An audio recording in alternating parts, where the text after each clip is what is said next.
Central অরবিটে যখন একটা particle move করছে আন্ডার সেন্ট্রাল ফোর্স, আমরা দেখতে পাচ্ছি যে তার ফোর্স যে কোনো একটা পয়েন্টে কি হয়, বা এর আগে আমরা দেখেছি যে একটা রেডিয়াস ভেক্টর যে সেক্টরটা তৈরি করছে তার সেক্টোরিয়াল এরিয়া কি হয়, বা ডিফারেন্সিয়াল ইকুয়েশন কি হয়। এরকম বেশ কয়েকটা কথা কিন্তু আমরা সেন্ট্রাল অরবিট নিয়ে পড়েছি এর আগের ক্লাসগুলো।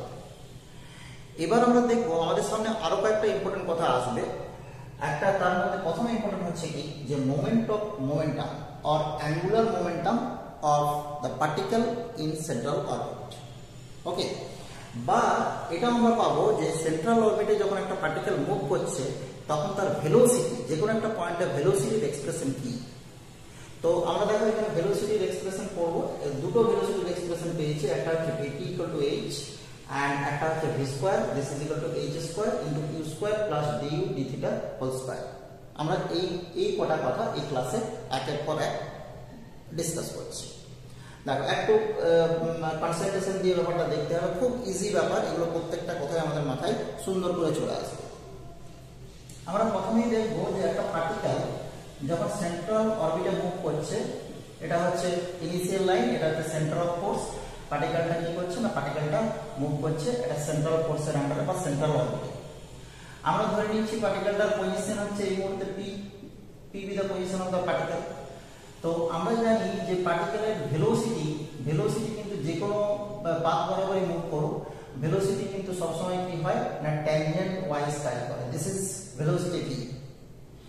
এবার দেখো আমরা কি জানি যে ভেলোসিটি যদি v হয়, এটা ট্যানজেন্ট ভেক্টরের সাথে রেডিয়াস ভেক্টরের যে অ্যাঙ্গেল সেটা আমরা ডিফারেন্সিয়াল ক্যালকুলাসে পড়েছি phi, and this is theta, the radial vector, or this is the vectorial angle and this is the radius vector r। এবার আমরা এই সেন্টার অফ ফোর্স বা পোল এখান থেকে যদি আমরা এই যে ট্যানজেন্টের উপর একটা পারপেন্ডিকুলার টানি, দিস ইজ পারপেন্ডিকুলার, and এই যে লেন্থটা, এই পারপেন্ডিকুলার লেন্থটাকে আমরা স্মল p বলি। এবার ডিফারেন্সিয়াল ক্যালকুলাসে এখান থেকে একটা ভীষণ ইম্পর্টেন্ট প্রপার্টি পাই, এটা হচ্ছে দেখো this is perpendicular, this is base and this is hypotenuse, অতিভুজ। তার মানে আমরা পেয়ে যাই কি যে p this is equal to r sin phi, this is the angle, এটা হচ্ছে লম্ব বাই অতিভুজ, this is equal to sin phi। এটা হচ্ছে কি না, এটা হচ্ছে রেডিয়াল ভেলোসিটি, এটা হচ্ছে রেডিয়াল ভেলোসিটি r ডট, এটা হচ্ছে cross radial velocity r theta dot. এর এক্সপ্রেশন আমরা পেয়েছি, এটাকে আমরা বলেছিলাম v r, এটাকে আমরা বলেছিলাম v theta, cross radial velocity. তো ক্রস রেডিয়াল ভেলোসিটি এটা তো রেডিয়াস ভেক্টরের সাথে পাই বাই 2 অ্যাঙ্গেল করে, পাই বাই 2। তো এই যে পাই বাই 2 অ্যাঙ্গেল করছে, আর এটা যেহেতু ফাই, এটাও দেখো phi opposite angle, so this is given by pi by 2 minus phi, this angle. এই যে অ্যাঙ্গেলটা, এই অ্যাঙ্গেলটা যখন পাই বাই 2 মাইনাস ফাই পেয়ে গেছি, তাহলে এই যে ভেলোসিটির কিন্তু একটা কম্পোনেন্ট r থিটা ডট এই দিকে পাওয়া যায়। সেই কম্পোনেন্টটা কত, এই কম্পোনেন্টটা হচ্ছে v into sin pi by 2 minus phi, because কি না v এর কম্পোনেন্ট হচ্ছে এইদিকে কত হবে না এই অ্যাঙ্গেলের cos, sorry this is cos, and this is equal to v sin phi, clear।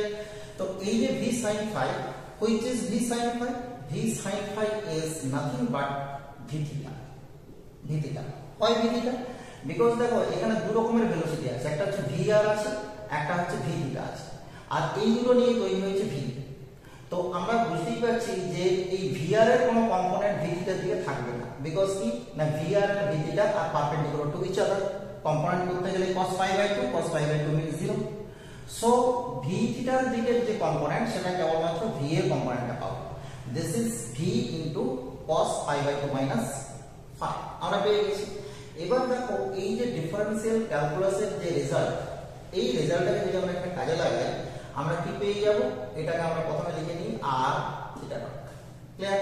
এবার এখান থেকে দেখো আমরা sin phi this is equal to p by r পেয়ে যাচ্ছি, p বাই r আমরা এখানে বসিয়ে দিচ্ছি, তাহলে এখান থেকে আমরা পেয়ে যাচ্ছি দেখো v into p by r, this is equal to r square, this is equal to r theta dot. So we get Vp, this is equal to r square theta dot, and this is equal to h. আমরা এটা কিন্তু সব always central orbit আমরা বলে দিয়েছি, r square theta dot, this is equal to h আমরা পেয়ে যাব। ক্লিয়ার? তাহলে দেখো আমরা পেয়ে গেলাম কি, যে v equal to h by p, Vp equal to h, এই যে রেজাল্ট মানে ভেলোসিটি যে এক্সপ্রেশন, সেই এক্সপ্রেশন h and p দিয়ে পেয়ে গেলাম। ক্লিয়ার? তাহলে আমরা একটা প্রুফ পেয়ে গেছি। এবার আমরা চলে আসছি ভেলোসিটির আরেকটা এক্সপ্রেশন। তো দেখো আমরা ডিফারেন্সিয়াল ক্যালকুলাসের আরেকটা ইম্পর্টেন্ট রেজাল্ট এখানে কাজে লাগাই, 1 by p square, this is equal to 1 by r square plus 1 by r to the power 4 into dr d theta whole square।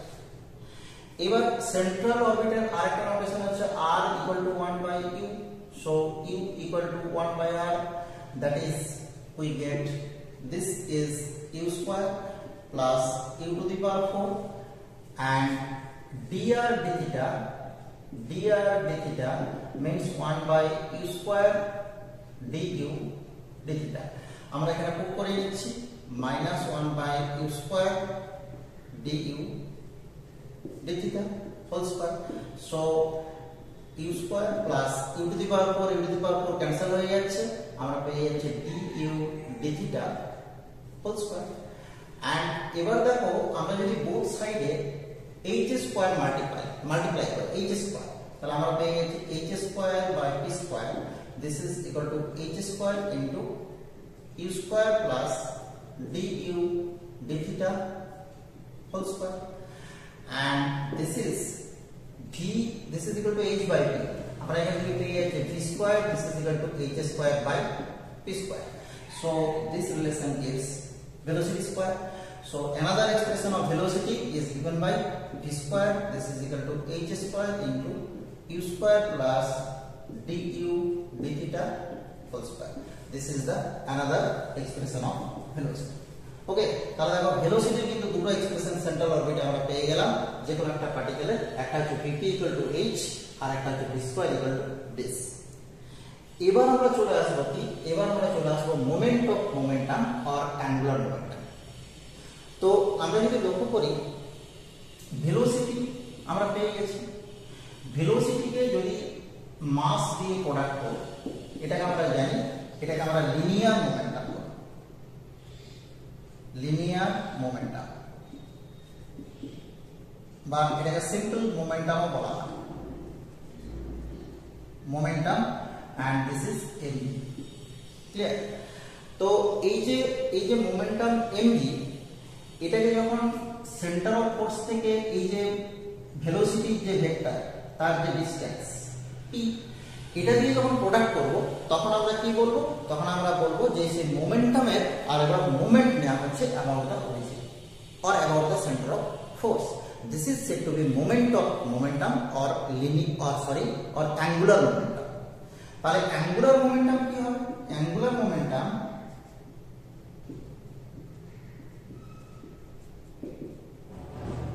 is this is equal to p into mv, this is equal to mpv।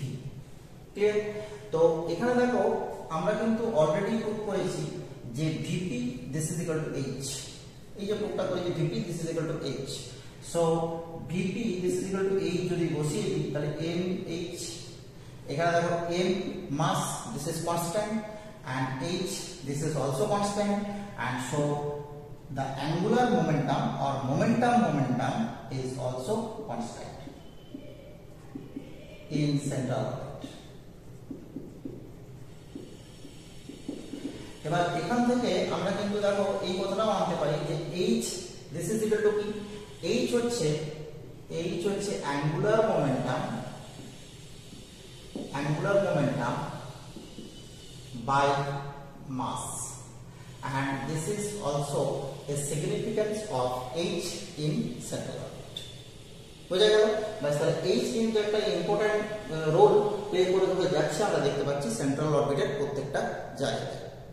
ওকে, তাহলে আমরা ভেলোসিটির expression শিখে গেলাম, দুটো expression, and central অরবিটে কোন একটা পার্টিকেলের যে movement, সেই মুভমেন্টের সময় তার যে মোমেন্ট অফ মোমেন্টাম আর অ্যাঙ্গুলার মোমেন্টাম কি হয় এবং সেই অ্যাঙ্গুলার মোমেন্টাম যে কনস্ট্যান্ট হয় এটার প্রুফও আমরা কিন্তু করে ফেলতে পারলাম। ওকে, থ্যাংক ইউ ফর ওয়াচিং।